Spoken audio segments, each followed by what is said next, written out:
سے ایک درخواست کرتا ہوں، میں آپ سے کچھ ہدیہ لینے آیا ہوں، مجھے ہدیہ دو گے بھائی؟ دیکھو آواز ڈھیلی پڑ گئی، ارے ہدیہ دو گے کہ نہیں دو گے؟ دیکھو ہم چندہ نہیں مانگتے، میرا کوئی مدرسہ نہیں ہے، کوئی چندہ نہیں مانگتا، لیکن ہدیہ ضرور مانگتا ہوں، دو گے بھائی بتاؤ؟ بس میری درخواست یہ ہے کہ جب بھی میرے سبق سنو یا جب بھی میرے بیانات سنو میرے لیے دعا کر دینا، اتنا تو کرو گے کہ نہیں؟ ایک بات یہ ہوگی۔ دوسری بات یہ ہے کہ میں آپ کو ہدیہ دینے آیا ہوں، 10 مرتبہ سورہ اخلاص پڑھ لو تو جنت کے اندر ایک محل تیار ہو جاتا ہے۔ آج کل میرے شاگردوں کو کہتا ہوں 313 مرتبہ سورہ اخلاص پڑھنے کی عادت ڈالو، 31 بنگلے جنت میں تیار ہو جائیں گے انشاءاللہ، اور کوئی انکم ٹیکس والا آپ کو فون نہیں کرے گا۔ تمہارے 20 نگر میں تو انکم ٹیکس والے بہت آتے ہیں نا کہ بھائی صاحب تم تو اتنے پیسے کہاں سے لائے تم؟ 313 مرتبہ سورہ اخلاص پڑھنے کی عادت ڈالو تو انشاءاللہ 31 بنگلے جنت میں تیار ہو جائیں گے، اور 104 مرتبہ قرآن شریف پڑھنے کے برابر اللہ ثواب دے گا۔ ایک ہدیہ تو یہ ہے۔ دوسرا ہدیہ یہ ہے 313 مرتبہ درود شریف پڑھو، شارٹ والا درود شریف، صلی اللہ علیہ وسلم صلی اللہ علیہ وسلم صلی اللہ علیہ وسلم 313 مرتبہ۔ تیسرا ہدیہ ہے 313 مرتبہ استغفار پڑھو، اللہم اغفر لی اللہم اغفر لی اللہم اغفر لی، جلدی پورا ہو جائے گا انشاءاللہ۔ اور چوتھا ہدیہ اب نیا شروع کیا ہے، 100 مرتبہ سورہ فاتحہ پڑھنے کی عادت ڈال دو۔ جتنی دعائیں قرآن حدیث میں آئی ہے سب سے اہم اور جامع دعا سورہ فاتحہ میں ہے، تو 100 مرتبہ وہ 4 ہدیے سمجھ گئے بھائی؟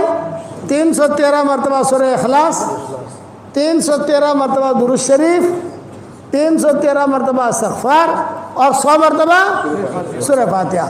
اس کے بعد انشاءاللہ اللہ تعالیٰ سے جو مانگو گے اللہ آپ کی دعا قبول کرے گا، مرادیں بھی پوری کرے گا، اور انشاءاللہ مرنے کے بعد اتنے سارے بنگلے ہو جائیں گے کہ آپ کہو گے کہ یار بنگلے بنگلے ہیں۔ صحیح حدیث میں ہے یہ چیزیں۔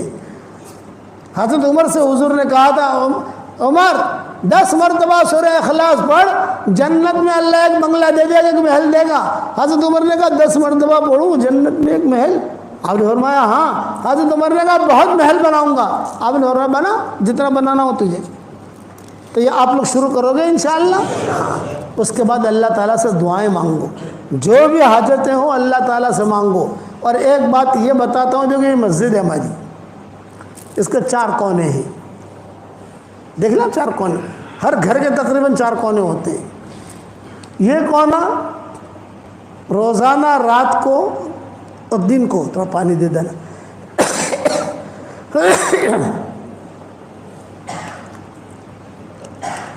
ایک مرتبہ صبح، ایک مرتبہ رات کو آیت الکرسی پڑھ کے دم کر دو، پھر وہاں آیت الکرسی پڑھ کے دم کر دو، پھر یہاں آیت الکرسی پڑھ کے دم کر دو، پھر یہاں آیت الکرسی پڑھ کے دم کر دو، تو انشاءاللہ یہ جادو جنات یہ سارے کے سارے حسد وسد سب ختم ہو جائے گا، اور انشاءاللہ اللہ تعالیٰ پیسہ بھی بہت دے گا، حلال مال۔ اور یہ کون کرتا تھا؟ عبد الرحمن ابن عوف کرتے تھے۔ حضرت عبد الرحمن ابن عوف کا معمول تھا، صحابہ کو کہتے تھے دیکھو اللہ نے مجھے کتنا مال دیا ہے، اتنا مال تھا عبد الرحمن ابن عوف کے پاس، اتنا مال تھا، جب ان کا انتقال ہوا اتنا سونا نکلا، اتنا سونا نکلا کہ سونا توڑتے توڑتے کدالیاں ٹوٹ گئی، سونا ختم نہیں ہوا، تقسیم کر دے، توڑ توڑ کے تقسیم کیا، یہ تیرا یہ تیرا یہ تیرا۔ بولتے تھے یہ برکت ہے آیت الکرسی کی، ان کا معمول تھا یہ میں نے میری کتاب بکھرے موتی میں حوالوں کے ساتھ لکھ دیا ہے، وہاں دیکھ لینا آپ۔ اب تو حوالے مجھے یاد نہیں، میں میری کتاب کا حوالہ تو دے سکتا ہوں کہ میں نے وہاں لکھا ہے، دیکھنا، یہ بھی کرو تو انشاءاللہ۔ آج کل گھروں میں جو لڑائیاں ہوتی ہیں یہ لڑائیاں دور ہو جائیں گی، گھروں میں جو پریشانیاں ہوتی ہیں۔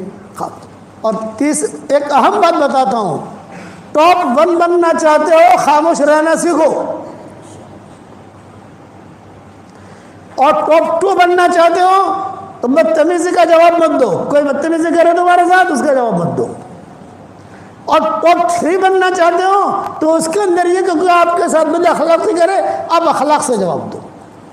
یہ 3 نصیحتیں میری عمل کر لو آپ، انشاءاللہ کبھی لڑائی نہیں ہوگی۔ لڑائیاں کہاں ہوتی ہیں؟ ہر آدمی چاہتا ہے کہ میں بڑھا، اور بولتا بہت ہے۔ زیادہ بولنا کمال کی چیز نہیں ہے، خاموش رہنا کمال کی چیز ہے۔ زیادہ کھانا کمال کی چیز نہیں ہے، کم کھانا کمال کی چیز، اسی لیے روزہ رکھوایا۔ تو زیادہ بولو گے تو نہیں انشاءاللہ۔ اور یہ مضمون جو ہے میں نے حضور صلی اللہ علیہ وسلم کی وفات کا یہ یہاں تک میں نے پورا کر دیا۔ ہو سکتا ہے کل اگر جہاں جا رہے ہیں ہمارا پروگرام ہے کل کسی بھی جگہ، تو وہ اس کو آگے لے کے چلیں گے اسی مضمون کو، یہ بھی لوگ سن لیں گے ویڈیو میں جہاں پر بھی ہوگی انشاءاللہ۔ اور دعوت کے کام کو اپنا کام بناؤ انشاءاللہ، بناؤ گے انشاءاللہ؟ ہاں۔ چلہ کون کون دے گا؟ میں ذرا ہاتھ اوپر کر لو۔ واہ واہ واہ واہ واہ واہ، ماشاءاللہ اچھے لوگ ہیں، اس نگر کے لوگ بہت اچھے ہیں، سیدھے جنت میں چلے جائیں گے انشاءاللہ۔ میں دعا کرتا ہوں جس اللہ نے ہمیں یہاں جمع کیا، بھائی اللہ ہم سب کو جنت الفردوس میں حضور صلی اللہ علیہ وسلم کے پڑوس میں ہماری قیامت تک کی آنے والی نسلوں کے ساتھ اللہ ہم سب کو جمع فرما دے۔ اور جو میرے لیے دعا کرتا ہے میں اس کے لیے دعا کرتا ہوں، میرے لیے دعا کرو گے انشاءاللہ۔ اور میرا واٹس ایپ پر سبق یہاں 20 نگر پہنچتے کہ نہیں پہنچتے بھائی؟ پہنچ جاتے ہوں گے۔ وہ سنو، سن کر کسی اپنی بیوی کو سناؤ، بچے کو سناؤ۔ میں ہبلی گیا تھا، ہبلی، وہاں ایک نوجوان ملا، اس نے کہا کہ آپ کا سبق میں اکیلا 9 لاکھ آدمیوں کو بھیجتا ہوں،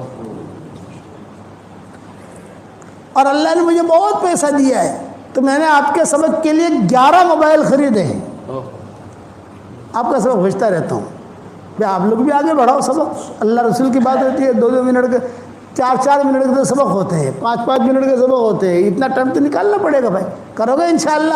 اللہ تعالیٰ ہم سب سے راضی ہو جائے، کہو آمین، دعا کر لیں۔ اللہم صلی علی محمد وعلی آل محمد کما صلیت علی ابراہیم وعلی آل ابراہیم انک حمید مجید۔ اے اللہ ہمارے گناہوں کو معاف فرما، ہماری خطاؤں سے درگزر فرما، ہمارے ان دوستوں کو قبول فرما، پورے 20 نگر والوں کو قبول فرما، ان کے مردوں کو قبول فرما، ان کی عورتوں کو قبول فرما۔ انہوں نے کھلایا اپنی طاقت کے مطابق، تو ان کو اور ہم سب کو کھلا تیری شان کے مناسب۔ اچانک کا خیر ہمیں نصیب فرما، اچانک کے شر سے تو ہماری حفاظت فرما۔ اے اللہ میری تشکیل پر جو روزانہ 313 مرتبہ سورہ اخلاص پڑھے، اور 313 مرتبہ درود شریف پڑھے، اور 313 مرتبہ استغفار پڑھے، اور 100 مرتبہ سورہ فاتحہ پڑھے، اے اللہ اس کی ساری دعاؤں کو قبول فرما، اس کے پریشانیوں کو دور فرما، اس کے حاجتوں کا غیر سے تکفل فرما۔ اچانک کا خیر ہمیں نصیب فرما، اچانک کے شر سے تو ہماری حفاظت فرما۔ ہمارا کھویا ہوا دین واپس دے دے، ہمارا کھویا ہوا قرآن واپس دے دے، ہماری کھوئی ہوئی عزتیں واپس دے دے۔ میری اس دعا پر دنیا بھر میں جہاں کہیں آمین کہی جائے، اس کے جائز مرادوں کو پوری فرما اور ان کی پریشانیوں کو دور فرما۔ اے اللہ جس نے بھی مجھے دعاؤں کے لیے کہا ہو، دعاؤں کے لیے خطوط میں لکھا ہو، جن کا ہم پر کسی قسم کا حق اور احسان ہو، یا جو مجھے اپنی دعاؤں میں یاد کرتے رہتے ہوں، مائیں بہنیں مجھے اپنی دعاؤں میں یاد کرتی رہتی ہوں، میری ساری دعاؤں میں ان کا پورا پورا حصہ نصیب فرما۔ اے اللہ جو مانگا وہ عطا فرما، مانگنے سے رہ گیا وہ عطا فرما۔ ہواؤں کے ساتھ جو خیریں آتی ہے وہ خیریں ہمارے لیے مقدر فرما، اور ہواؤں کے ساتھ جو برائیاں آتی ہیں ان برائیوں سے تو ہماری حفاظت فرما۔ اے اللہ میری دعا پر آمین کہنے والے، آمین کہنے والیاں بہت دنیا میں موجود ہیں، ان کے جائز مرادوں کو آپ جانتے ہیں، عافیت سے ان کے جائز مرادوں کو پوری فرما کر اس میں خیر کی شکلیں اور صورتیں پیدا فرما۔ اور جس کرم سے آپ نے ہمیں یہاں جمع کیا ہے، تیرے اسی کرم سے جنت الفردوس میں، تیرے نبی کے پڑوس میں ہماری قیامت تک کی آنے والی نسلوں کے ساتھ تو ہم سب کو جمع فرما دے، اور اپنے فضل و کرم سے ہماری دعاؤں کو قبول فرما۔ سبحان ربک رب العزت عما یصفون وسلام علی المرسلین والحمد للہ رب العالمین۔ یہاں امام صاحب کون ہیں؟ چھٹی پر گئے ہیں، یعنی کتنے امام ہیں یہاں پر؟ نہیں امام کون ہے؟ کتنے ہیں؟ 8 امام؟ اس مسجد کا امام کتنا ہے؟ چھٹی پر گئے نا؟ تو دیکھو میری عادت ہے میں جہاں پر بھی جاتا ہوں وہاں امام کو اور مؤذن کو میری ایک برکت والی تصویر دیتا ہوں. یہ میری تصویر ہے, اس کا نام ہے جاندار, شاندار, مالدار, دیندار, ایماندار. کتنا نام ہے بھائی؟ 5. اب ظاہر بات ہے کہ سب لوگوں کو تو میں نہیں دے سکتا. جس مسجد میں گیا تو اس مسجد کا امام اور مؤذن وہ حقدار ہے, اور باقی جس کے گھر میں ٹھہرا مہمان بنا میرا میزبان اس کو دیتا ہوں. ایک تصویر اور دے دو. یہ تصویر الطاف بھائی آپ پہنچا دینا, یہ لو, اور ان کو دے دینا. بولے نوٹری بہت لگے گی, یہ بھی کہہ دینا. برکتی ہے تصویر انشاءاللہ, ٹھیک ہے. اور آپ لوگوں کو میں سلام کر لوں, آپ مجھے سلام کا جواب دے دو. السلام علیکم ورحمۃ اللہ وبرکاتہ. فَبِأَيِّ آلَاءِ رَبِّكُمَا تُكَذِّبَانِ جب پڑھتے حضور صلی اللہ علیہ وسلم تو جنات یہ جواب دیتے. اچھا, حضور صلی اللہ علیہ وسلم نے یہی صورت واپس آ کر صحابہ کو سنائی, تو صحابہ جو ہے سارے کے سارے سنتے رہے, کسی نے کوئی جواب نہیں دیا. جب آپ نے پوری صورت پوری کر لی تو آپ نے فرمایا تم سے تو جنات اچھے ہیں, تم سے تو جنات اچھے. ہر مرتبہ یہ کہتے رہے. فَبِأَيِّ آلَاءِ رَبِّكُمَا تُكَذِّبَانِ میں پڑھتا تو جواب میں کہتے ارے اللہ تیرے احسانات تو ہم پر اتنے ہیں کہ ہم تو تیرے احسانات کے نیچے دبے ہوئے ہیں. پھر حضور نے کہا جب تم سورہ رحمان پڑھو اور فَبِأَيِّ آلَاءِ رَبِّكُمَا تُكَذِّبَانِ پر پہنچو, اور آخر میں جب پہنچو, نماز میں نہیں عام جیسے پڑھتے ہیں, تو یہ کہہ دیا کرو. وہ ساری کی ساری تفصیل میں نے واٹس ایپ کے سبقوں میں اور اپنی کتابوں میں لکھ بھی دی ہے, واٹس ایپ کے سبقوں میں بیان بھی کر دیے اور بیانوں میں بھی کہہ دیے. اب جناتوں کے متعلق کچھ سن لو. آپ صلی اللہ علیہ وسلم نے تقریباً 6 بیان کیے ہیں جناتوں میں, اور جناتوں نے جتنا حضور صلی اللہ علیہ وسلم کا ساتھ دیا اتنا انسانوں نے نہیں دیا. انسان تو جو ہے لڑائی پر آ گئے, احد میں لڑائی پر آ گئے, بدر میں لڑائی پر آ گئے, خندق میں لڑائی پر آ گئے, مخالفت کی. جناتوں نے مخالفت نہیں کی, بات مان لی جناتوں نے. کہ جب پتہ چلا کہ دنیا میں کچھ ہوا ہے تو یہ سارے کے سارے جنات جو ہے وہ ڈھونڈنے کے لیے نکلے کہ دنیا میں کچھ ہوا ہے. چاند کے 2 ٹکڑے بھی ہو گئے اور کچھ فضائیں بھی کچھ الگ الگ ہیں. تو وادی نخلا میں جب پہنچے تو حضور صلی اللہ علیہ وسلم وہاں فجر کی نماز پڑھا رہے تھے, اور جناتوں نے پیچھا کر آ رہے. یہی ہے معاملہ, جو معاملہ ہے دنیا بھر میں وہ یہی ہے. اسی وجہ سے سارا دنیا کا نظام بدلا ہوا ہے. خالی مکہ مدینہ کا نظام نہیں, ساری دنیا کا نظام بدلا ہوا یہی ہے. تو جنات جو ہے وہ چپکے سے سن کر چلے گئے, حضور سے ملے نہیں. آپ صلی اللہ علیہ وسلم نے نماز پڑھا کر فارغ ہوئے تو قرآن کی آیتیں نازل ہوئی. وَإِذْ صَرَفْنَا إِلَيْكَ نَفَرًا مِّنَ الْجِنِّ يَسْتَمِعُونَ الْقُرْآنَ فَلَمَّا حَضَرُوهُ قَالُوا أَنصِتُوا فَلَمَّا قُضِيَ وَلَّوْا إِلَىٰ قَوْمِهِمْ مُنذِرِينَ قَالُوا يَا قَوْمَنَا إِنَّا سَمِعْنَا. یہ جناتوں نے کہا. جب جنات پہنچے تو جو جنات کا سردار تھا اس نے کہا خاموش رہو, خاموش رہو, خاموش رہو, سنو سنو سنو, کیا پڑھ رہے ہیں. بس انہوں نے سنا, قرآن سنا, سنتے ہی جو ہے واپس بھاگے, اور اپنے جو بڑا بادشاہ تھا یا جو بڑا آدمی تھا ان کا, اس نے جا کر کہا کہ دیکھو یہ ایسی باتیں ہوئی ہیں. تو کئی جن جو ہے حضور کو دیکھے بغیر بھی مسلمان ہو گئے. تو یہ امام صاحب نے جو نماز پڑھی اس پر میں قصہ پڑھائی, اس پر میں قصہ سنا رہا ہوں جناتوں پر. تو حضور صلی اللہ علیہ وسلم کے پاس باقاعدہ تاریخ لینے آتے تھے. جیسے تاریخ دی جاتی ہے نا, ابھی بنگلور جانا ہے, کون سے تاریخ میں جائیں گے, کیا کریں گے, کیا, تو آپ کے پاس بھی ٹائم لینے آتے تھے. 3 بیان مکہ مکرمہ میں ہوئے ہیں, 3 بیان مدینہ منورہ میں ہوئے. حضور صلی اللہ علیہ وسلم جاتے تھے بہت اہتمام کے ساتھ, اور بہت اہتمام کے ساتھ بیان فرماتے تھے. روایتوں میں ہے کہ ایک مرتبہ حضور صلی اللہ علیہ وسلم نے مدینہ میں اعلان کیا اصحاب صفہ میں, اور اصحاب صفہ میں یہ اعلان کیا کہ بھی اصحاب صفہ کا مطلب یہ کہ بھوکے لوگ ہوتے تھے بیچارے، فاقے ہوتے تھے ان پر. تو آپ نے اعلان کیا میرے گھر پر آج کچھ کھانے کا چیزیں آ گئی ہیں تو تم لوگ آ جاؤ کھانا کھا لو. یہ حدیث میں آتا ہے. تو سارے کے سارے گئے اور جا کر کھانا کھایا، خوش ہو گئے. حضور صلی اللہ علیہ وسلم جب مسجد میں آئے تو عبداللہ بن مسعود بیٹھے ہوئے تھے. آپ نے کہا کہ ارے عبداللہ تم کھانے کے لیے نہیں آئے. تو عبداللہ بن مسعود نے کہا کہ حضرت آپ نے کہا تھا صفہ والے آویں، میں تو صفہ والوں میں ہوں نہیں، ہوں صفہ والوں جیسا ہی، یعنی فقیر ہوں، میرے پاس کھانے پینے کی چیزیں نہیں ہیں، لیکن میں صفہ والے لوگوں میں سے تو ہے نہیں، تو میں کیسے آؤں؟ آپ نے فرمایا ٹھیک ہے میں گھر جاتا ہوں، اگر کوئی چیز کہیں سے آ گئی تو میں تمہیں بلاتا ہوں. عبداللہ بن مسعود جو بھوکے تھے اور بیٹھے ہوئے تھے کہ شاید کوئی چیز ہدیہ آئے گی تو حضور صلی اللہ علیہ وسلم بلائیں گے مجھے. اتنے میں حضور صلی اللہ علیہ وسلم کی باندی آئی اور اس باندی نے آ کر کہا کہ حضور یاد کر رہے تمہیں. عبداللہ بن مسعود کہتے ہیں میں خوش ہو گیا، آ گیا کھانا، چلو بھی اپنا بھی بھلا ہو گیا، پیٹ بھر کے کھاؤں گا. اب وہاں جب میں گیا تو کھانا تو تھا نہیں، لیکن حضور صلی اللہ علیہ وسلم اچھے کپڑے بدل کر، خوشبو لگا کر، تیار ہو کر، جیسے کسی جگہ جانا ہو تو آدمی تیار ہو کر سیٹ ہو کے نکلتا ہے، حضور صلی اللہ علیہ وسلم کسی کے انتظار میں باہر ہی کھڑے تھے. مطلب کہ کھانا نہیں ہے، حضور کے ساتھ جانا ہے.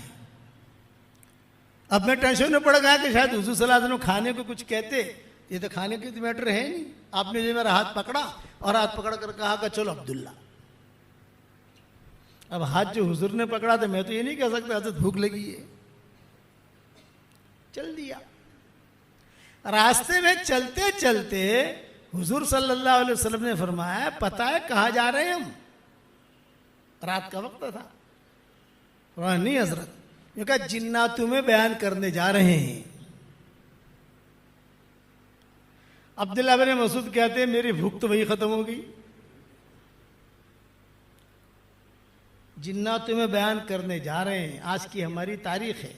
اب یہ کہ میں کس کو لوں تو تم بیٹھے ہوئے تھے تو تمہیں یاد آ گئے، بھی کس اور کو لیتا، لیکن یہ کہ تمہیں یاد آ گئے. چلو لیکن دیکھو ایک بات یاد رکھنا، میں وہاں جا کر بیان کروں گا تو آپ کو عجیب عجیب شکلیں دکھیں گی.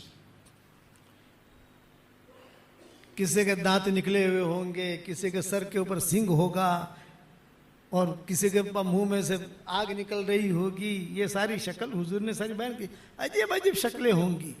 تو تم جو ہے ایک تو گھبرانا مت، اور دوسرا کہ میں دائرہ بنا کر تمہیں بٹھاؤں گا وہ اس سے نکلنا مت.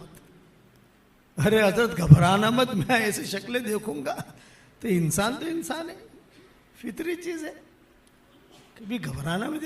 حضرت آپ نے فرمایا دیکھ میں ایک دائرہ بناؤں گا، اس دائرے میں بھی رہوں گا، اس دائرے میں تو بھی رہنا، اور اس دائرے سے تو نکلنا مت، بس تیرا کام یہ ہے. تو عبداللہ بن مسعود نے کہا کہ حضرت میں تو آپ کا پاؤں پکڑ کر آنکھیں بند کر کے بیٹھ جاؤں گا، جہاں آپ وہاں میں. آپ کو چک لے گئے تو مجھے بھی لے جائیں گے، اور اگر آپ کا اکرام کیا تو میرا بھی اکرام کریں گے، لیکن میں تو آپ کا پاؤں پکڑ کے بیٹھ جاؤں گا. اس پر حضور صلی اللہ علیہ وسلم نے کئی باتیں جناتوں میں کہی، کئی باتیں کہی. جناتوں نے شکایت بھی کی انسانوں کی کہ انسان ہمارے ساتھ ایسا کرتے ہیں. لمبے بیانات ہیں، لمبی مضمون، لیکن امام صاحب نے خلق الانسان من صلصال کالفخار جو پڑھا ہوا خلق الجان من مارج من نار، تو یہ مضمون میرے ذہن میں آیا، حالانکہ کئی سالوں سے میں نے مضمون بیان نہیں کیا ہے. تو جنات نے حضور صلی اللہ علیہ وسلم کا بہت احترام کیا. عبداللہ بن مسعود کہتے تھے کہ سارے کے سارے ایسے دھیان سے سنتے تھے کہ انسان نہیں سنتے. انسان تو کبھی یہاں دیکھے گا، کبھی پانی لائے گا، کبھی بھائی کیا ہوا دیکھ ذرا، اشارہ کرے گا، وہاں کچھ نہیں. اسی لیے جناتوں کا حضور صلی اللہ علیہ وسلم بہت بیان کرتے تھے اہتمام کے ساتھ. آپ صلی اللہ علیہ وسلم کو جب طائف حضور صلی اللہ علیہ وسلم تشریف لے گئے تو طائف والوں نے نکالا، مکہ سے نکل گئے. طائف والوں نے نکالا. اب جو بیچ بیچ میں آ گئے, طائف جا نہیں سکتے. طائف والوں نے کہہ دیا ہم نے نکال دیا, تم یہاں مت آنا. مکہ والے کہتے تھے کہ ہمارے یہاں سے ایگزٹ ہو گئی, اب تم داخل نہیں ہو سکتے.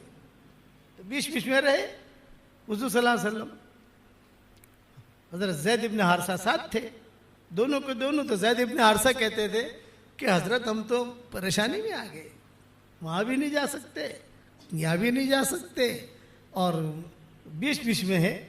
تو حضور صلی اللہ علیہ وسلم جو ہے مکہ کے بڑے بڑے لوگوں کو بلاتے تھے, چودھریوں کو, اور کہتے تھے بھئی دیکھو ہم طائف گئے تھے, لیکن یہ کہ وہاں تو ہمارا کام کچھ ہوا نہیں, لیکن بھئی ہمیں تم امن دو تو پھر ہم مکہ میں آ جاویں. اس لیے کہ امن دینے کا مطلب یہ کہ ایک آدمی ٹکٹ دے دے, آپ آ جاؤ, ہم آپ کے رہنے کا, کھانے کا, پینے کا انتظام کریں گے. تو سارے کے سارے مکہ کے جو چودھری تھے سب نے انکار کر دیا, بھئی ہم نہیں کر سکتے. لیکن ابو جہل کا مقابلہ کون کرے, ابو لہب کا مقابلہ کون کرے, یہ بڑے بڑے چودھریوں کا مقابلہ کون کرے. آپ کا بائیکاٹ کیا تھے تو ہمارا ہی بائیکاٹ کر لیں گے, ہم نہیں کر سکتے. اچھا, حضور صلی اللہ علیہ وسلم کا نکاح حضرت خدیجہ کے ساتھ ہو گیا تھا, بچیاں پیدا ہو گئی تھی, سارا نظام تھا. اب تو اسلام آ گیا, اسلام لے کر ہی گئے تھے وہاں طائف.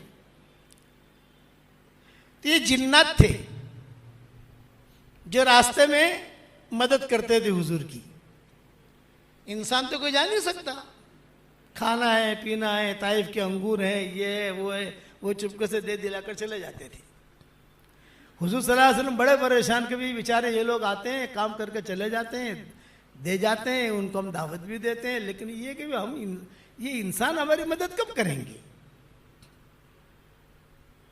تو مکہ مکرمہ میں ایک چودھری تھا, اس کا نام تھا مطعم. حضرت عائشہ رضی اللہ تعالی عنہ کی منگنی پہلے اس کے بیٹے کے ساتھ ہوئی تھی. مطعم اس کا نام تھا, بہت بڑا چودھری تھا, مشرک تھا, اور شرک کی حالت میں ہی مرا.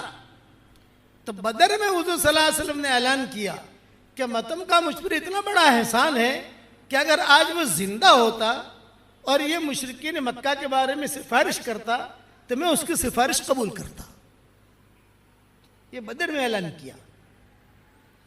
احسان کیا, احسان یہ کہ یہ مطعم نے بدر طائف سے واپسی پر ساتھ دیا, باقی سب نے تو نہ کہہ دیا. جنات جو ہے یہ آتے رہے جاتے رہے, لیکن جنات جنات ہیں. بھئی جنات جو ہے یہ ہاسپٹل نہیں بنائیں گے, جنات ہوائی جہاز نہیں بنائیں گے, جنات جو ہے دوائیں نہیں بنائیں گے, جنات میں زیادہ بیماریاں بھی نہیں ہوتی. ڈائبٹیز جنات میں نہیں ملے گی آپ کو, ہارٹ کی تکلیف جنات میں نہیں ملے گی. لیکن وظیفے انہیں بڑے یاد ہیں,